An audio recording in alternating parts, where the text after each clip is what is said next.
Okay, another kind of question that you might just face when you're doing limits, okay, are the kind of questions where you have functions like the following. So you have a function fx which equals to 1 plus x cube whole cube minus 1 upon x.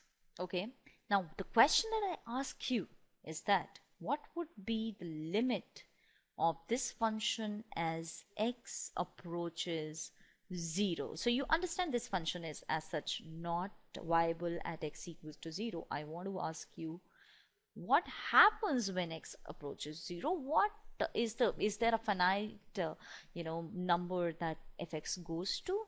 What happens to the limit of the function? So if you directly try to put x equals to 0 in this kind of a question, what will you get? You will get 1 cube minus 1 upon 0. So this becomes 0 by 0, which doesn't lead to any further discussion, right? That just tells you that you can't find out the limit.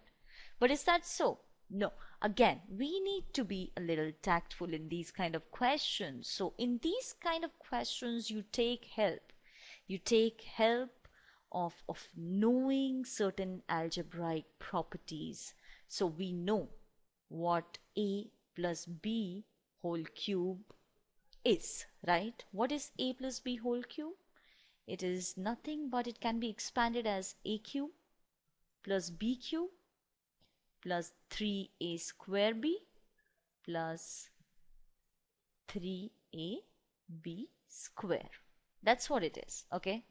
So I'm just gonna apply that to the numerator. So again, we have a numerator. So let me just figure out what my numerator actually comes out to be. So minus 1, of course, okay?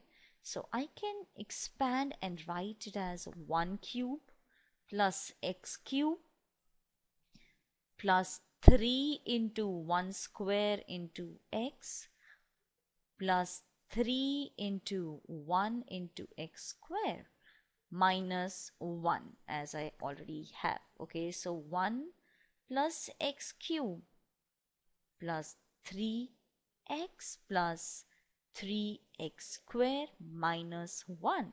So 1 cancels out the 1 out here, and what we get is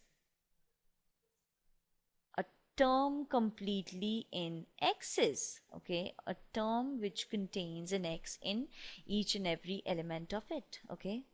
So now denominator, of course, this time denominator I don't need to do anything to it. It is x, just keep it as x. Numerator by denominator would turn into x cube plus 3x plus 3x square, okay, the whole thing divided by x. So what is happening here in the numerator? Can you see something peculiar?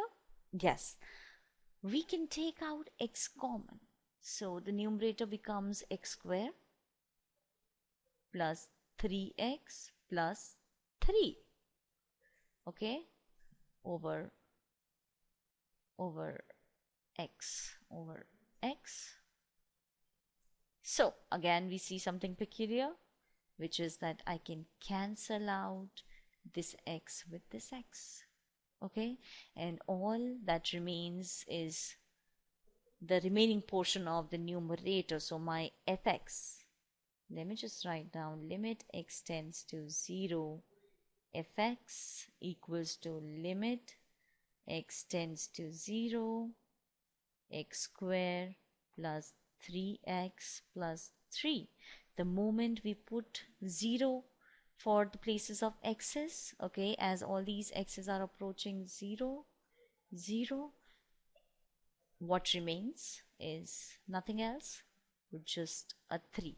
So 3 is the answer. So what we have realized out here again is that my function, to start off, my function was not defined, just as in the previous case. My function was not defined at x equals to 0. Function not defined at x equals to 0 but yet the limit exists and is a finite number, turns out to be 3.